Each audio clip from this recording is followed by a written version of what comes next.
Shall we pray? Our gracious, kind, and heavenly Father, we're thankful for the blessings of the day, for the blessings of life and health and strength that you give each of us. We're thankful for the blessings of the season right now. Certainly tolerating the snow, but more importantly, we're thankful for this Christmas season and a time of recognizing your birth and goodwill. We're thankful that we can live in a country that we can call upon you in freedom. And so we ask that you bless us this evening, guide us as we make decisions for the betterment of St. Joseph County. These things I pray in your holy name. Amen. Amen. I pledge allegiance to the flag of the United States of America and to the republic for which it stands, one nation, under God, indivisible, with liberty and justice for all.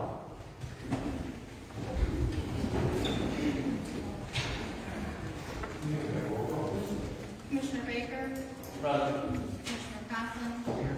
Commissioner Hoffmaster? Here. Commissioner Rosado? Here. Commissioner Schaefer? Here. Commissioner Yunker? Here. Chairman Malone? Here. Thank you. Next up, adoption of the agenda. I have a motion to amend the current agenda to include 11.1, first board meeting date January 7th, 2025. Second. Mr. Chairman, I also have a couple of amendments agenda this evening. The first would be under item number 11B. We're going to hear about a resolution regarding no wrong door. And I've asked Laura Sutter to help make this presentation. And as we all know, she's the director of the Area Agency on Aging. The next correction would be 11C. Ann Riley, Community Action Commission on Aging, respectfully can't be here this evening. But she shared with Laura Summer and myself this morning that item C is merely informational that their board took care of as a part of this grant application that we'll hear more about later. So I'm suggesting that we remove item C and move it to Commissioner Communications. All amendment. I'll start. So, we're taking action on how many different motions? Item B, Laura Sutter is going to help as far as to the presentation on that. C, we are going to pull that out of the agenda for, because of the management board is actually taking action on that. Okay.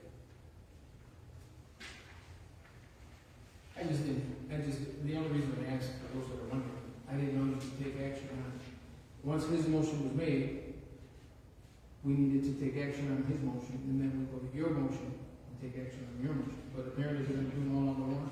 Yeah, I amended mine. If it's procedurally. So I think I've actually amended this motion to then include that amendment. Okay. And then Commissioner Baker and Lieutenant second with that. Right. Any other questions on the agenda? All those in favor? Aye. Opposed? Carries? And we have motion on the consent agenda for this meeting. Chairman, I move that we approve the consent agenda as presented. I'll second. All in favor? Aye. Opposed? Carries? Thank you. Next up, we have public comment. So I don't have anything to bring to the commission. Please let them up, state your name, address, and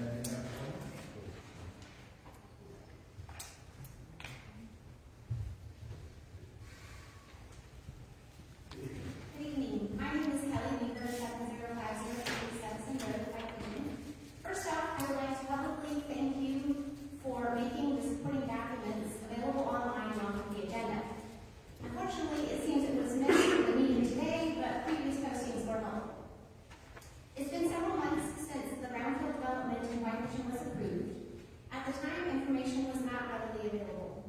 Since then, I was able to obtain answers to my questions and inform my opinion.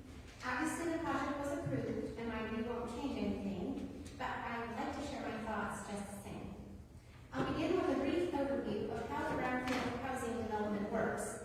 The owner pays property taxes like everyone else, then he submits approved building costs and evidence that the rent is affordable for a complete refund of the taxes. This continues for the next 25 years. For this particular project, 43% of eligible amount is for approved building costs. 57% is for having affordable rent.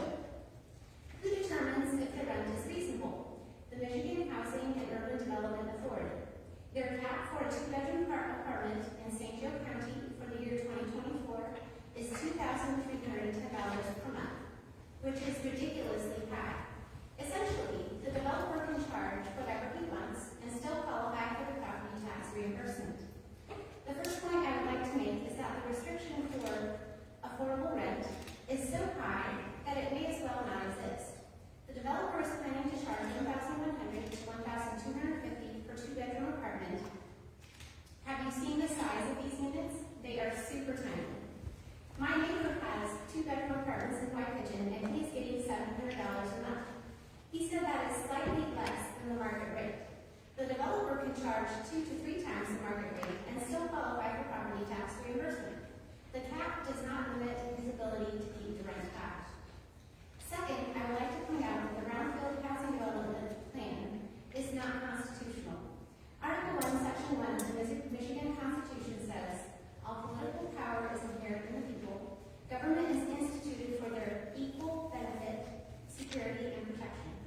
By approving this plan, you have given the developer a special benefit. If you want to implement the approach equally, anyone who has an apartment should qualify to have their property tax reimbursed. My neighbor has 4 apartments in White Pigeon, and he has to pay the full amount of property tax.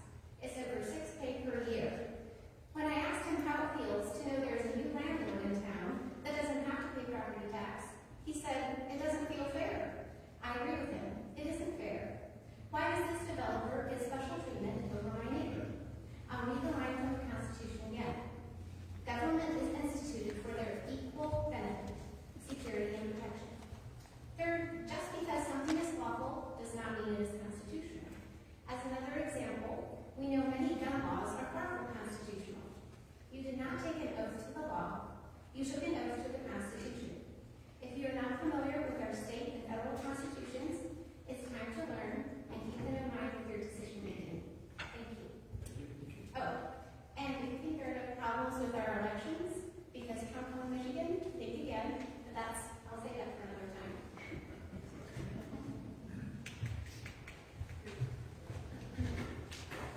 Oh, hi. Good evening. Hello, I'm Deborah Davis, your upcoming prosecutor-elect, taking office in January, address 56861 Fair Road, Cleveland. I came to see you guys last week at the executive meeting. As you may know, I was employed again as an assistant prosecuting attorney here, currently only myself and Joshua LeBaire, covering everything. I spoke with county admin on 12/4/24 about the issues and meeting to get some offer letters out to the people that are willing to come work with St.Joseph County. I spoke with you guys back on 12/11. I now received the resignation of 2 of the victim advocates. I requested assistance from the county admin HR yesterday afternoon when I found out. So then I had a response as of 5 p.m. today. They are resigning as of 12/31 and 1/3. So I need to I have people that would like to apply for the jobs. I understand there's a hiring freeze currently.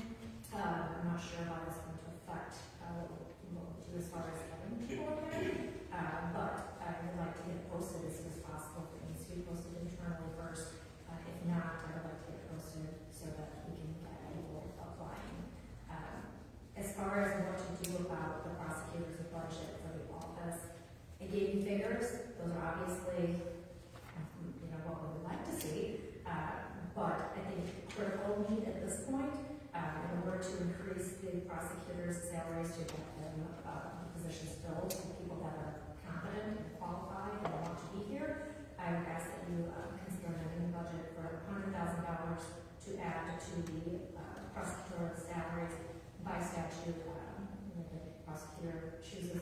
prosecuting attorneys and pays them at the rate that they see fit. I just need to have the budget from a commission to do that. I've also requested we budgeted for $75,000 to hire an investigator for the prosecutor's office. And again, I can work without an investigator, I can't work without prosecutors, and we shouldn't work without victim advocates, because by statute, we have certain requirements that we have to give notice to victims within a certain number of days of charges. There's a host of things that need to be done. It's a full-time job and a part-time job, 2 positions, and I'd like to get those posted so we can get people hired. So, thank you.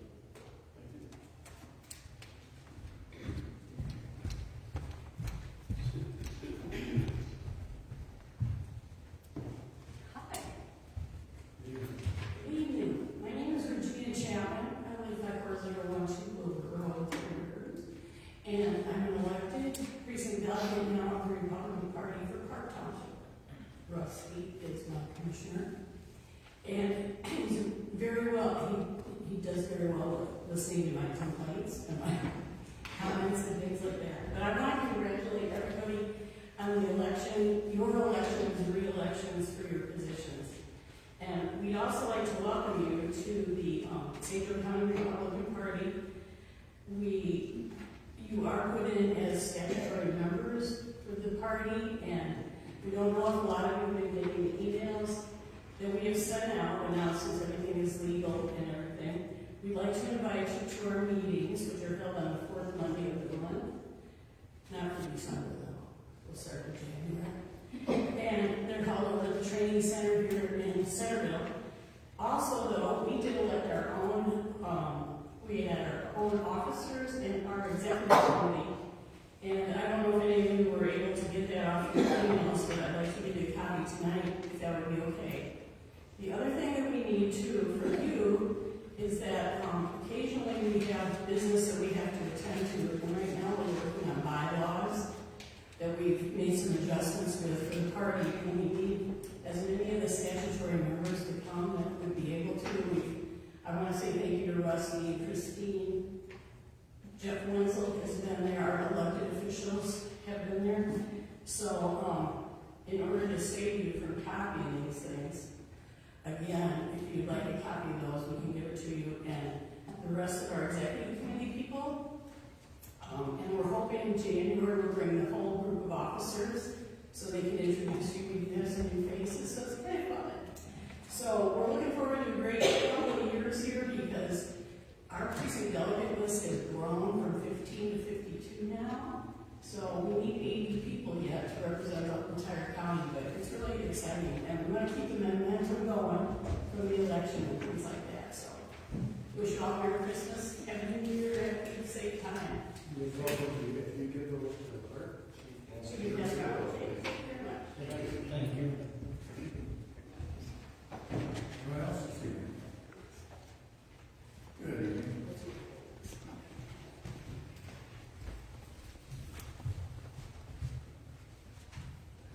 My name is Peggy Willis. I live at 140 Cotton Avenue in White Pigeon. I already gave Gina a copy of this. I want to thank you guys for following the laws. I understand everybody's human, everybody makes mistakes. But I did pull something off the Michigan Municipal League regarding work sessions, and I know we've talked about that before. There is a section that says, work sessions are intended to provide opportunity for council members to study difficult issues, gather analysis information, and clarify problems. However, when the governing body holds a meeting, must be posted, minutes must be taken, and people must have an opportunity to address the governing body under the Open Meetings Act, and I have a copy of that as well. And it says those in attendance should be aware of the purpose of the meeting to study issues, and not take action. So I would recommend that at your work sessions you guys held before the county meetings, that you put a section in for the public to address the board, because that's what I'm learning and reading about. That's all I'll say. Good evening.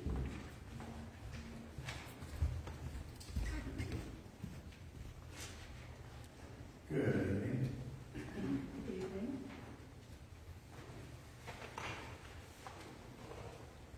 Shane, 385 South Washington, Constantine. Sorry I missed the last meeting. Maybe you were before that out there for some time, not only here, but other places that I've been to. And also been a subscriber to the Primus at Hillsdale College for decades. My sons, who were at Purdue University, used to swipe the copies from their dad and take them to college, and the kids at the fraternities would fight over it. But anyway, got a new issue today. Drain the Swamp. First time I've ever sat down and read the thing from beginning to end the day I got it. And I recommend it. Thank you.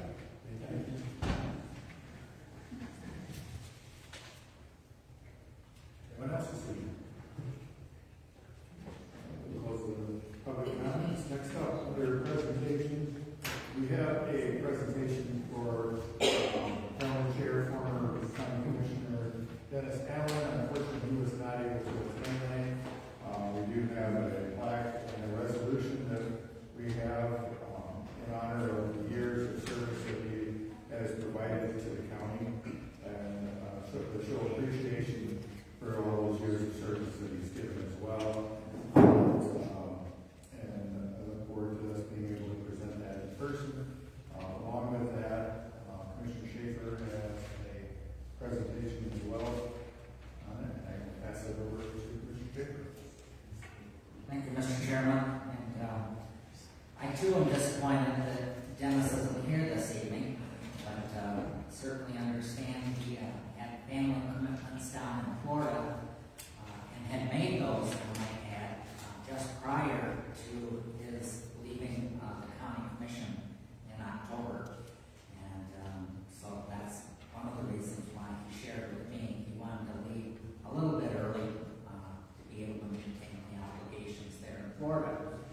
But I do have for him a little memento of his going away and of his service here in our county. And perhaps you've seen me make these presentations before. This is a replica of our gavel right here on the podium. On the bottom of it, it was presented by a former commissioner in 1943. So I've handed several of these out over the years to commissioners that have actually held the gavel, so to speak. And so this one actually says St. Joseph County Board of Commissioners, Dennis Allen, Board Chairman, 2018 to 2021. So we'll be anxious to get this to Dennis as a little memento of his service here to our county. Thank you, Mr. Chairman. Thank you. Anyone else who's welcome to comment as well?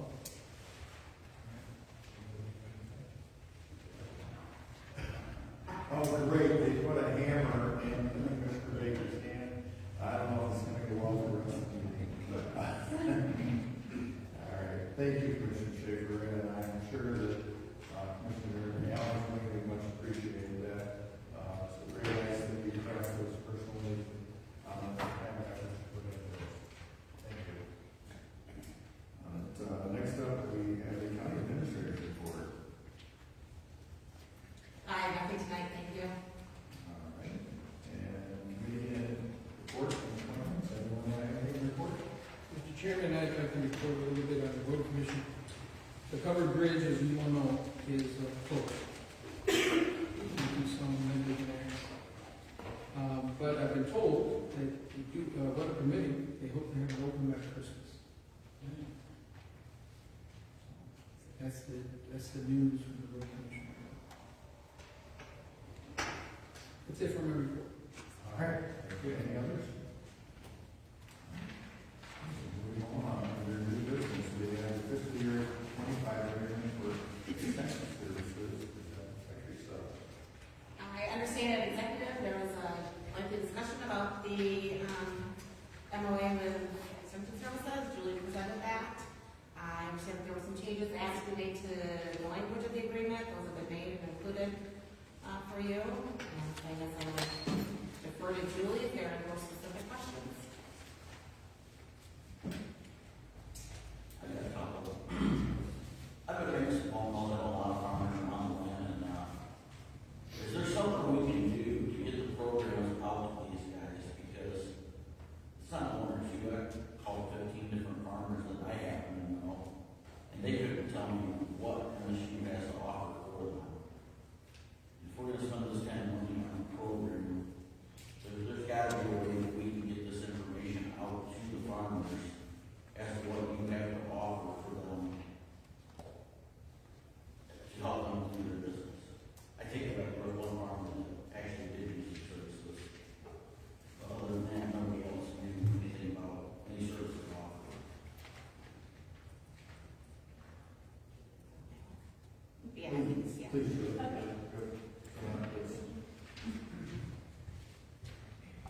call, make sure that we get them on our newsletter list and what commodities they're growing.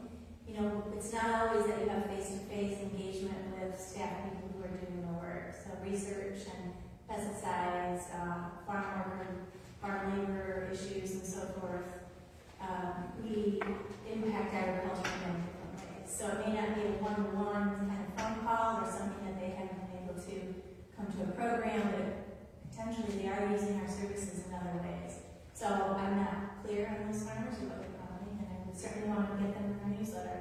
We send one pretty good ad newsletter out every 2 weeks during the growing season, and then monthly from the time that we're not in active growing time. So. Do you have any sessions where you invite farmers in? Oh, all the time. In fact, today that's one of the polls not working today because they had a big pesticide safety workshop for the state today. So.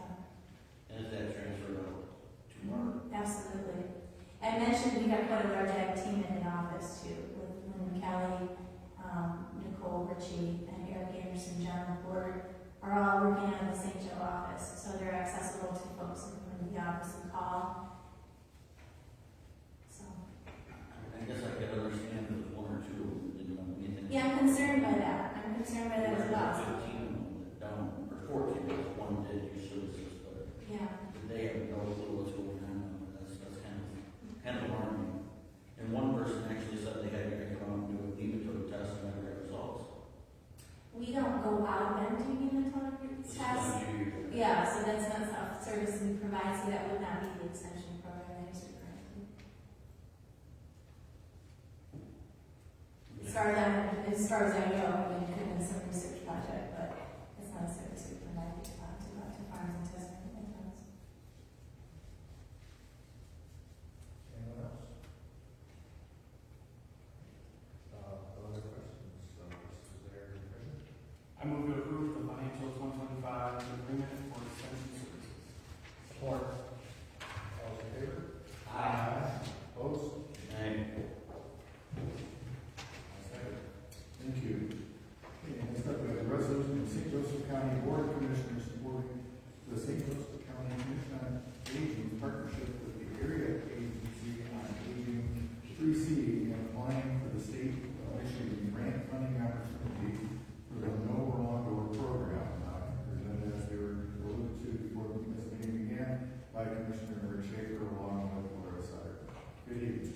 Thank you, Mr. Chairman, and thank you, Commissioner Schaefer, and board members. I'm glad to be here tonight. As Commissioner Schaefer mentioned earlier this morning, we had an advisory committee meeting in which Pamela Riley was in attendance and has been in contact with our office multiple times over the last 6 weeks as we developed our regional approach to address this grant funding opportunity that the state of Michigan has initiated. Commissioner Schaefer, did you have anything you'd like to say before I get into some of the details or the history, or? Maybe just a little bit about the history, and I did share this with the executive committee last week. This particular program is actually a rebirth of something that I was a part of when I went to Lansing a number of years ago.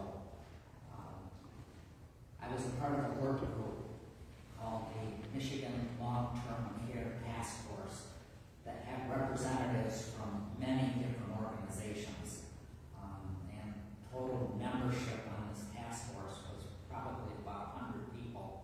And we were looking to put in reforms relative to seniors in all of our Michigan communities. Because quite honestly, as a nursing home administrator myself for 25 years, I saw all too often how families sometimes drop grandma off at the nursing home. She didn't even know that she was going to be residing there.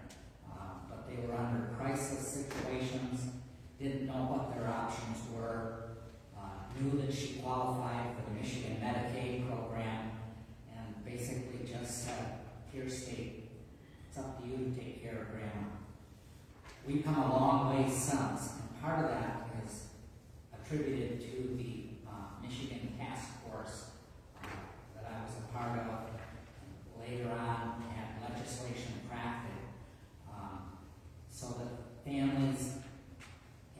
cases can get payment or caregiver relatives. In some cases, there's adult assisted living programs. In some cases, there's in-home services that could be had. All of these support services are often very confusing to families in crisis. And so the term "no wrong door" really means one person in all of our communities familiar with long-term care services can offer families options of care rather than just immediately in crisis going to the nursing home. And so initially I had envisioned an individual in each of our agencies as being able to do this. What happened is, at that juncture in history, it became a regional perspective, and it was a 9-county service area. And our families in many areas weren't able to get to the service center to be able to provide counsel for their specific situation. So this program basically mirrors some of the objectives that initially, almost 20 years now, we're hoping to have in our communities. So I guess with that background, I'll turn it back to Laura. That's a very eloquent way to encapsulate what happened and what's been happening year after year since that legislation, since some of the pilot projects, since leadership changes have occurred within the department and at the state level. We're all still doing this work. Our friends in the Disability Network of Southwest Michigan and the area agencies on aging all serve as resources for long-term supports and services. This is mostly a federal initiative. There are a few state dollars, and they're trying again. So once we found out this initiative was going to be released in a grant funding opportunity, we immediately met with our local partners to say, how could we do this? How do you envision this happening?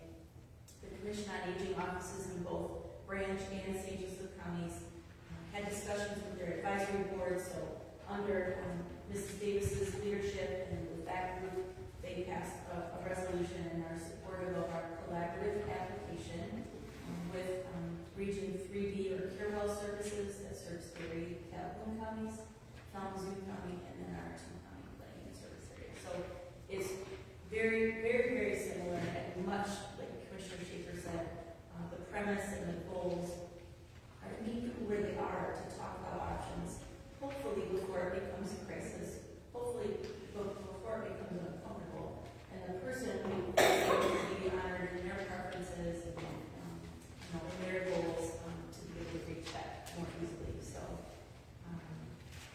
with that, the resolution that was drafted, I believe was prepared by Kim Riley, and we're grateful for the collaboration with the Commission on Aging here in St. Joseph County, and certainly appreciate the support as well. Thank you. Any questions? Seeing none, what's the desire of the commission? I move, Mr. Chairman, that we approve the resolution for the grant application, no wrong door program. Second. Okay, roll call, please.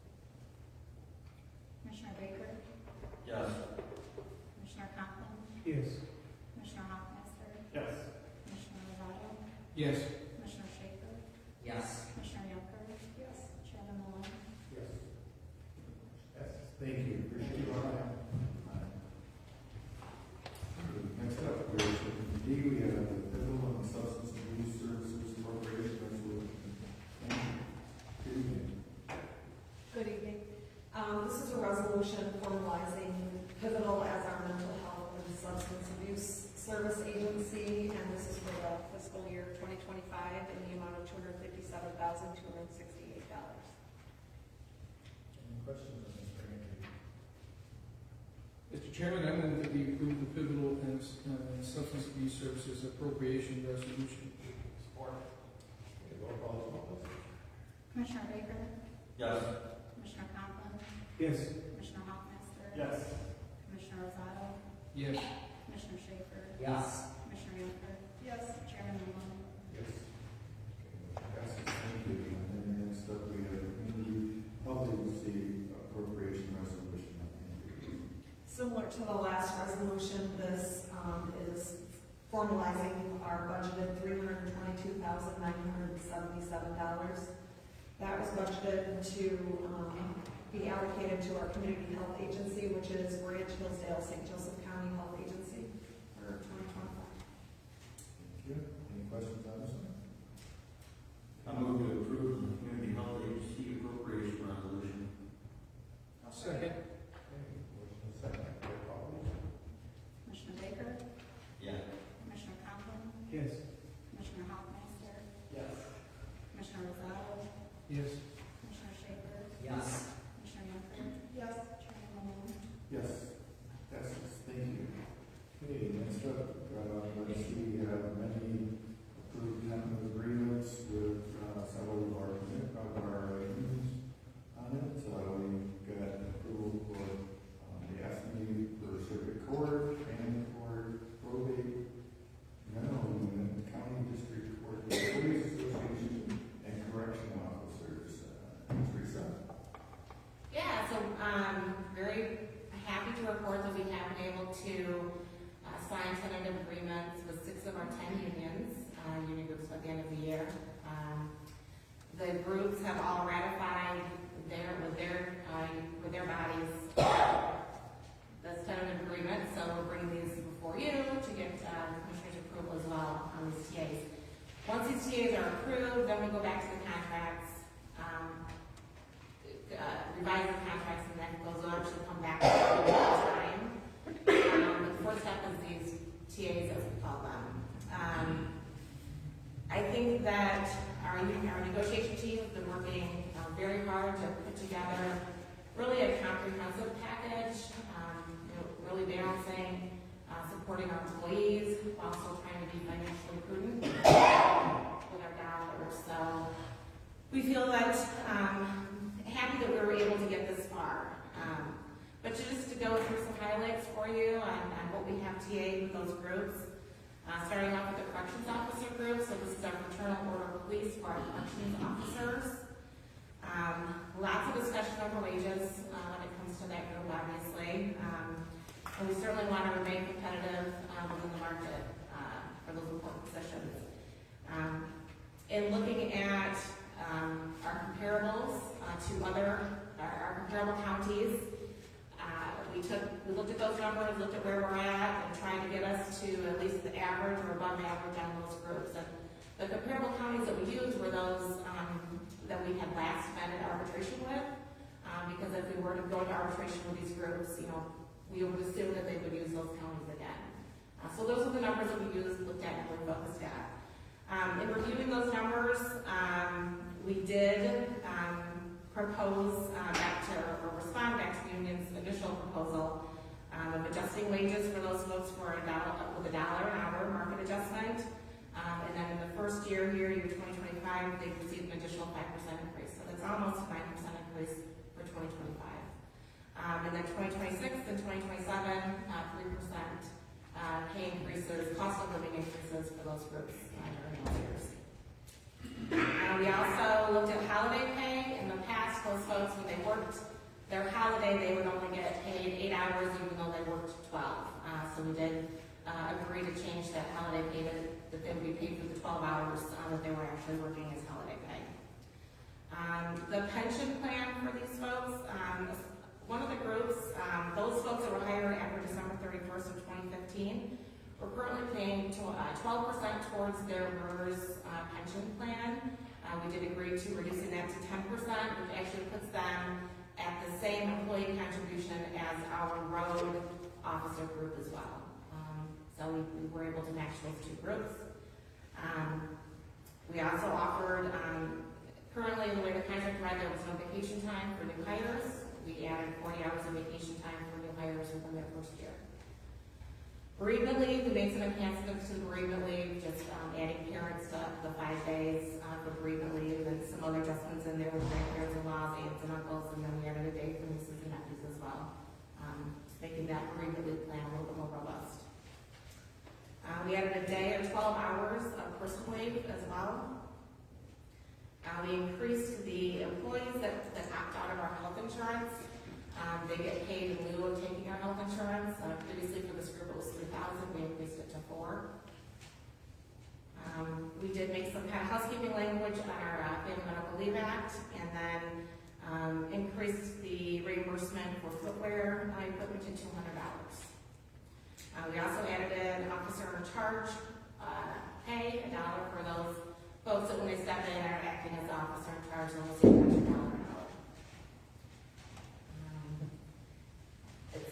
As I previously mentioned, we feel like this is a very comprehensive package that we put before them. They're going to agree to it as well.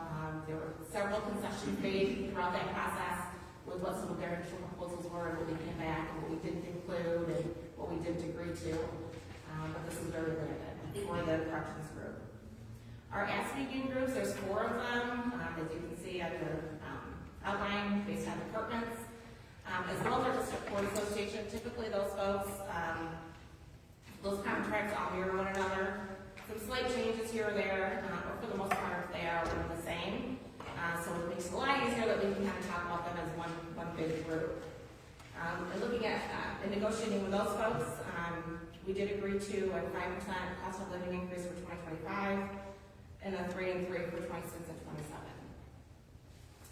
27. We also increased their health insurance opt-out. They were at $2,000.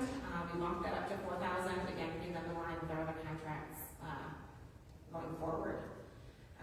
Employee contribution is at 4.5% for our AFSCME groups, and our district court association groups have a different retirement plan than our sheriff's department groups do. It's a hybrid plan with a defined benefit and a defined contribution side.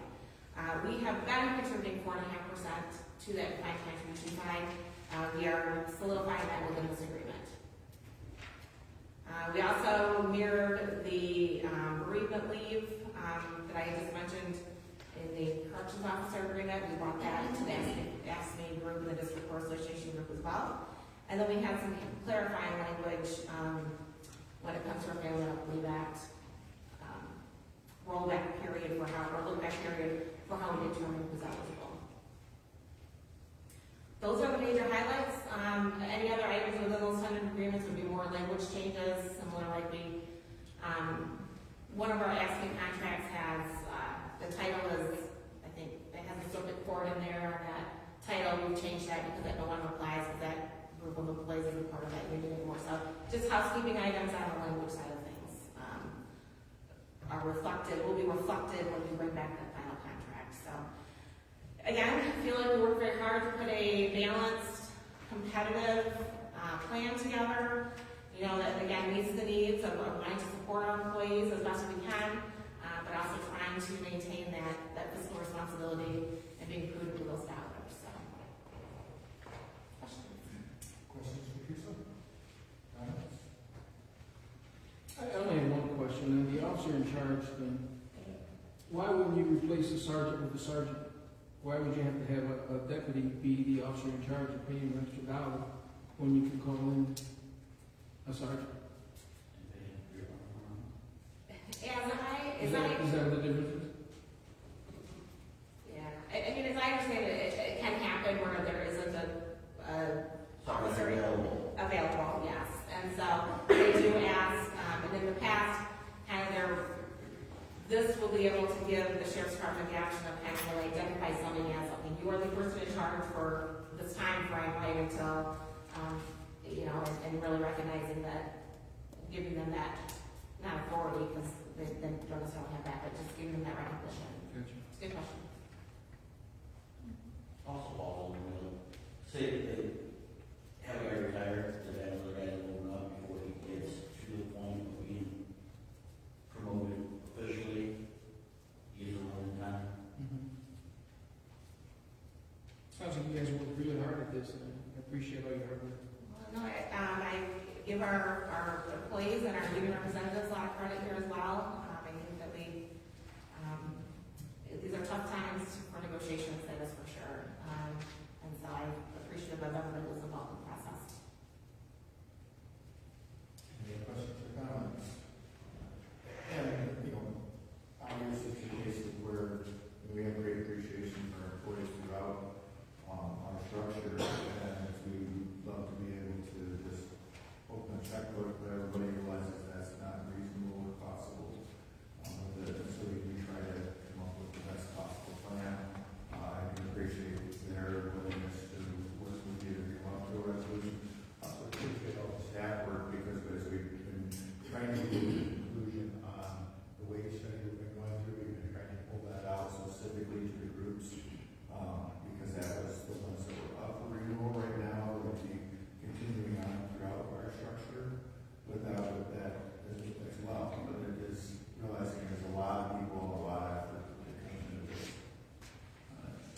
So that says, is there?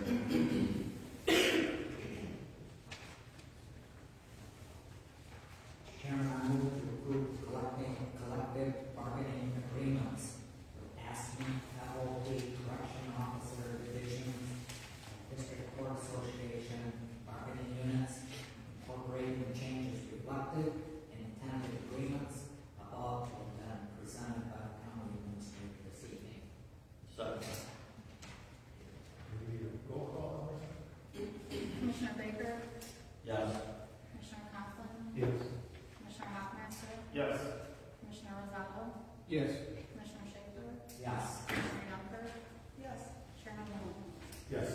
Thank you. Passes, appreciate that. Next up, non-union employees, 5% cost of living adjustment. Teresa? Yeah, so, historically, our non-union employees, have followed suit with cost of living increases that we provided to, our ASME union groups, our clerical union groups, on the ASME side. Angie had budgeted a 2% as a kind of a placeholder, she had put in a 2% cost of living increase for 2025.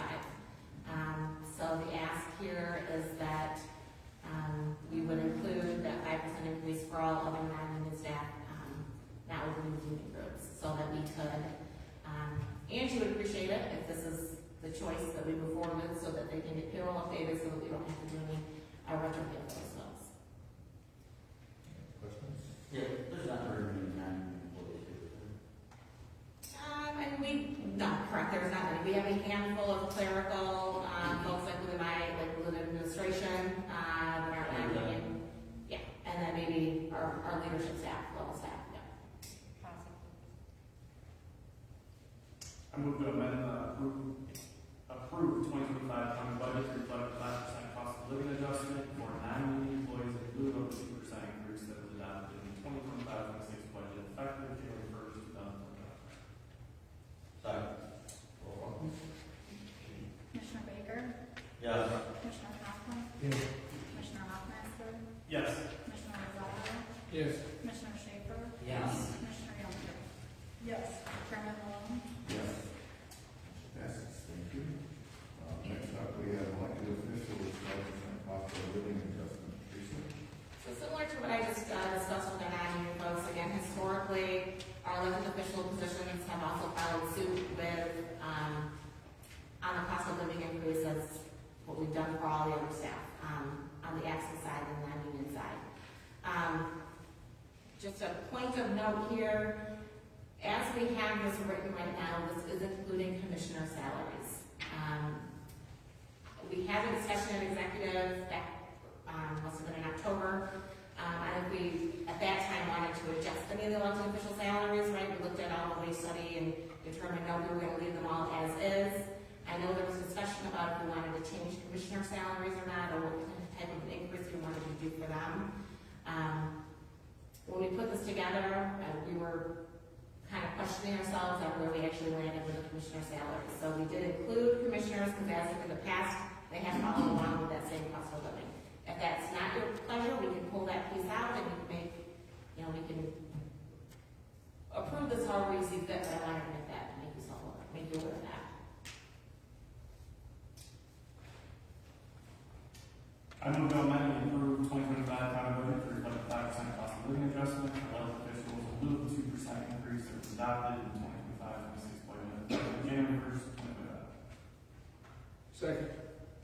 Okay, as far as discussion on this, and it's not a matter for me of value or our positions or anything like that. I really hate being in a position where I could be voting to give myself a raise.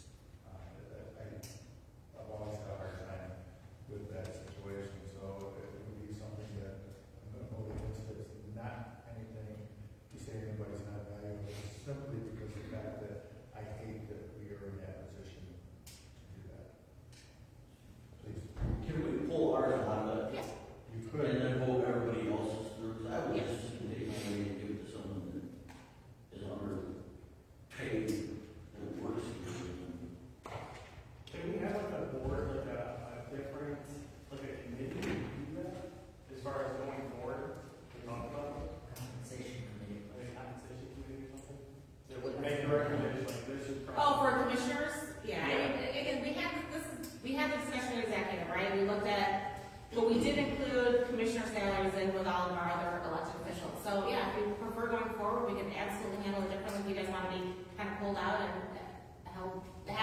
compensation separate? Absolutely.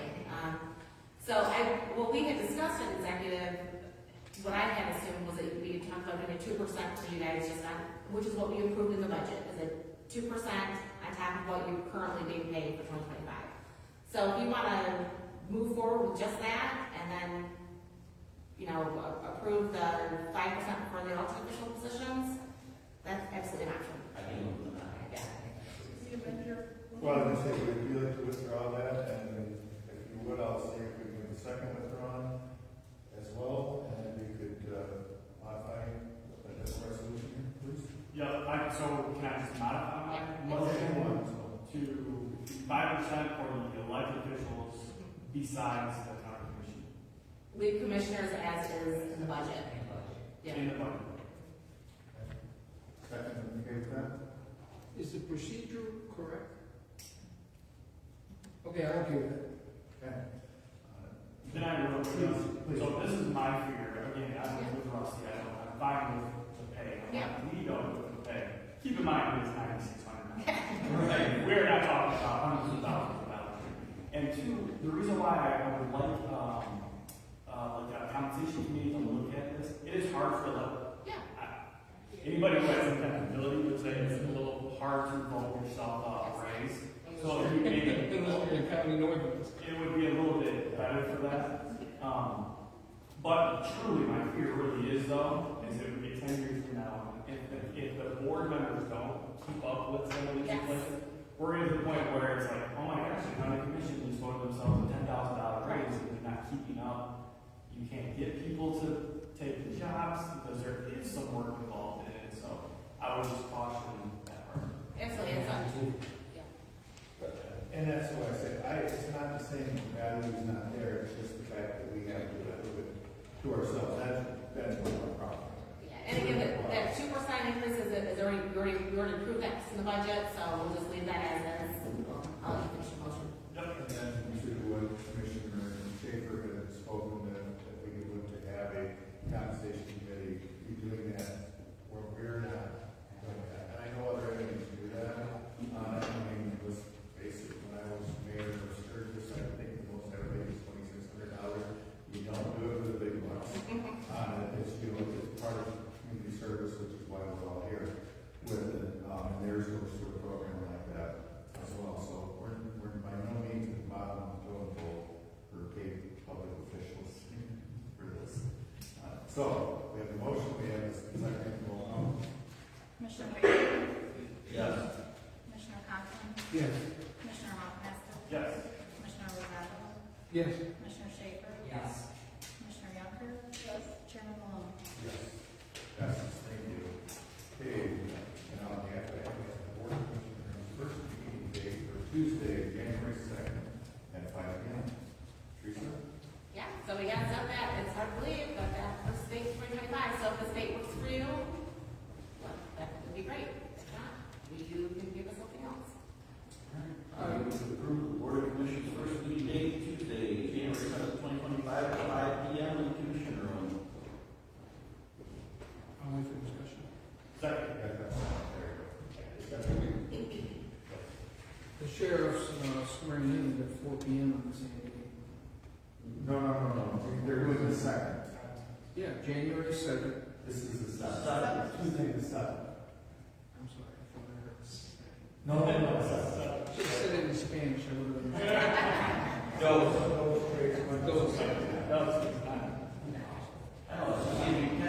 Yeah, I caught it. Good, all right, so I support that second. Well, we actually already had some more discussion. Okay. Okay, all those in favor? Aye. Opposed? Carries. Commissioner comments? Commissioner Schaefer? 2024 reflections. Keep track of that, just in case. First of all, the staff. We could do nothing without the staff. We are so blessed to have good staff. Certainly the leadership positions within that. Next of all comes to mind decorations. Our veterans, the green courthouse. I hope you saw that personally.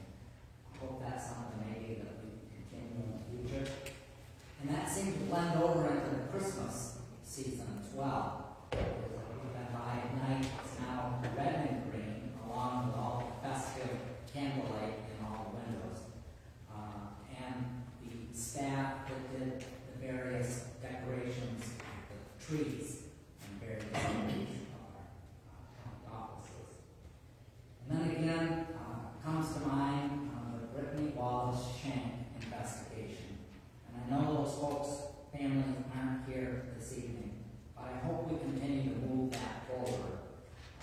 It's been a tragedy, a haunting tragedy, but it's something that I've thought about over this 2024 year. And lastly, if you happen to be here a couple of Saturday nights ago on December 7th in the town of Centerville, they actually celebrated the Christmas season town-wide. And what I mean by that is, yes, the merchant stores, most were open, but it was not necessarily a time of retail for them. They were doing kid, adult activities, serving refreshments. We had a hayride by the Amish family, of course Santa Claus, and a lighted parade. But it was just a very good hometown feeling celebration. And few people realize that was orchestrated by a committee, of course, but Patty Bender had a lot to do with that night. So if you see Patty Bender, and she's the downtown development director for Centerville, give her an extra hand, please, because she put a lot of time now in the hometown Centerville Christmas festivities. That's all I can. Thank you, sir. Mr. Baker. Yeah, this is, I think we need a translator for Commissioner Ryan. Or please, get his paperwork for it. I don't know what we're doing around here. It's gonna cost that much to get a translator. I don't know, that's all I've got. Budget cuts. Yes. I can go so many ways with that. I'm trying to leave it like a jerk. Thank you. Mr. Robbins. I want to echo Commissioner Schaefer's sentiments with the staff on the county. We have some of the best of the best. They do a great job. They do a great job. They do a great job. We couldn't do it without that. And we appreciate Teresa, Angie, and everybody else that really rolls up their sleeves and does the hard work that makes makes us look good, to be honest with you. And that also includes the sheriff's department too. We are heading into 2024 was phenomenal. 2025 is going to be even better. And we really do need to give kudos to the sheriff's department. The last 2 years, it's been really kind of a grind for them. I'm looking forward to turning the page. Having a sheriff that's actually showing up day to day, putting in the work, making sure that they have the leadership that they need. We have the best of the best sheriff's department, the officers that serve us, put their lives on the line day in and day out. We ask them to sacrifice for us, and we appreciate what they do. So it's going to be nice. We have quite a few new elected officials that are coming in. Chris, welcome to the board. She's going to do a phenomenal job. So I'm really looking forward to 2025. Everybody have any questions? Thank you. Commissioner Zada, would you like to respond specifically to Commissioner Baker or anything else you think?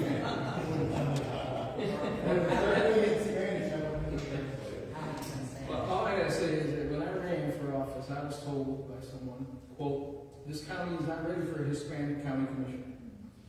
Fortunately, I got elected twice, and I appreciate that. And by mere fact that you don't have anything in Spanish for me to read, tells me you're not ready. But I'm here. Thank goodness.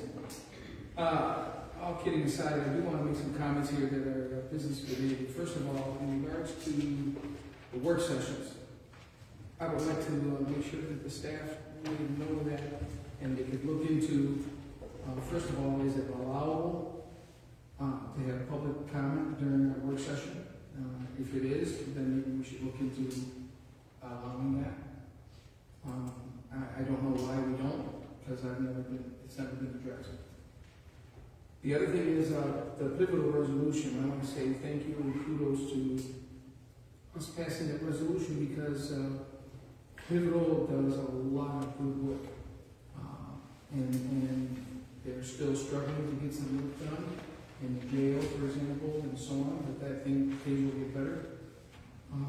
And I know a lot of people who have been helped by Pivotal and the services that they provide, so kudos to us for passing that resolution. And then also, something that I really think that needs to be addressed is the prosecutor's situation. Her budget for next year needs to be looked at seriously, and we need to take action soon. It sounds like it's getting desperate, and all I'm thinking about is if I was if my family or somebody was a victim of a crime, or if I was a victim of a crime, I would like action to be taken instead of, be put on a shelf until we can get to you because we don't have enough people. We've done our part in supporting law enforcement, and now, in my opinion, the prosecutor's office is law enforcement. And so we definitely need to look at that, and I suggest that maybe at the next work session, at the next executive meeting, that we do something. We got to do something. So at least look into it. And that's it. Merry Christmas. Feliz Navidad for those of you that wanted to Spanish. So, in regards to the thing, realizing, as you know, we're in the midst of a wage study. yes. That's ongoing. Now, we would never just give a blanket increase to any department. It doesn't function that way. Anybody's wages, as far as what we're hiring them in, goes through Teresa, which is also as our personnel director. So it's not that we would just ever give a lump sum of money to the department and say, go hire. It's not going to work that way. We will still continue to serve. And I mean, because of the discussion was brought up in executive of a 40% raise for prosecutor, every one of them I pulled up, I was just immediately not understanding where that study of issues came from, because when I pulled up Jackson County, when you think Jackson, Iowa, you have a much more severe crime-ridden community than what we have here. The prosecutor makes $130,000 a year. Kalamazoo, with 200,000 residents, $160,000 a year. When I looked at Van Buren County, just real quick, for the assistant prosecutor at 98. Well, with the 5% increase we just approved, Josh will be, I think, slightly over what they're paying currently. So we're not as far off the mark as it was represented. Everybody likes to ask for big numbers, but it's kind of, way out the outfield. I've never had a situation in almost 20 years where somebody came into an elected position that I had dealt with that asked for a raise, let alone something that large. I mean, I was taken back. I didn't say anything because I honestly was too stunned to speak to that. Well, that's why I'm suggesting that we look at it, take a seriously look at it, instead of kick the ball down the field. Well, I'm not suggesting that we go with what was proposed. I'm simply saying we got to do something. Let's do it. and that still goes back to the wage study. When it's complete, we will finish those comparables and then we'll do that, but we cannot do that until staff has a chance to finish that wage study to do it properly. But I can tell you that from what I'm just looking on it, our wage study numbers are nowhere near what was presented. And like I said, we also won't be a case of where we are giving money blanket to the department to give out money. We don't function that way. It's approved through administration as to what we offer for those positions. But, in all fairness, we, the commission, direct the administration. So if we said, here's how much money you have to work with, now she's got the tools to work with it. Right. We're not going to be told by the administration, this is what we're doing, and then we say yes. Well, I feel a little bit offended at what you're saying, simply because I'm not here saying let's give away the farm. I'm just saying it needs to be looked at. that's what the wage study does. That's what exactly we're looking at, because those are the numbers we're going to be using. But they're to base our bleeding now. decision on. They're bleeding now. And the victims, the citizens of our county, or even if they're not citizens, if they're a victim in our county, we have a responsibility to be able to provide the prosecutorial services that they need. Well, Would you agree with that? every position we just gave a 5% raise to. I'm talking about the prosecutor. I think prosecutor's office, the prosecutor hasn't been in office yet, so I'm not realizing they're gonna be right at the wage for, at 5% in Jackson County. Right. But let's say we have a school shooting on January 2nd, and we're faced with 2 prosecutors, we're gonna be in trouble. So we need to prepare for the storm, so to speak. Right, but just throwing any dollar amount out without. That's not what I suggested. No, I'm saying it will not work. We have to make sure that we're offering something that's comparable. And I'm in total agreement, but we gotta do it. So I'm saying, let's just get it done.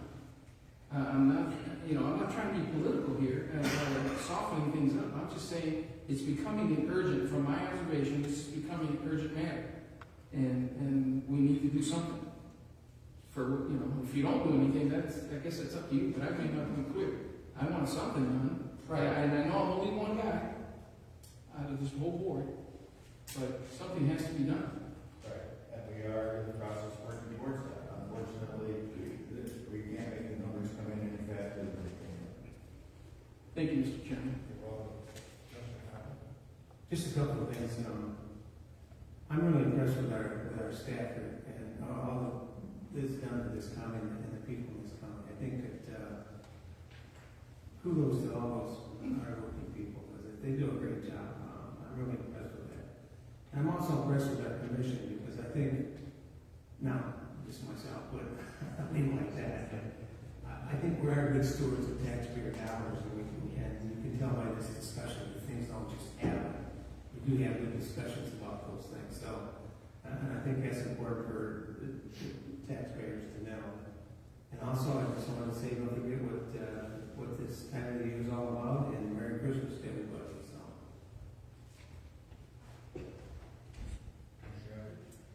Yes, so it's only been a couple months, but thanks to the staff for being very welcoming, helpful, and any questions. I know there's lots of questions. I look forward, we have a lot to learn, but I look forward to 2025, and I just wish everyone a Merry Christmas. Thank you. As far as, obviously a lot's been said about staff, and I don't think too much can be said about the staff. They do the work for us day in and day out along. And when I say staff, I mean that's every department across the county. I have great appreciation. It doesn't matter if it's law enforcement, courts, administrative. They're there, they're doing their best every day to do the job and do it well. It's much appreciated. Unfortunately, our only way of really concentrating on this through our pay structure, and that's what we're trying to do. I hope that those that have not yet read everything, understand that it's not an unwillingness to care, it's an unwillingness to be able to do it properly with that. And as well as I'm hoping that everybody has a joyous holiday season. I do appreciate the family that is still waiting for what has happened to the family member. I understand that I might put a feeling to that because I've not been through that. All I can do is pray that they find comfort through the season coming up. And last, I'm thankful to my wife. I worked 30 years today for the team. The fact that she was a special ed teacher, I know came to my favor, not necessarily hers, but I'm sure that played a lot in that role of her and me. So thank you all. I'd like to pray a blessed 2025 to us all, our community, and your hands.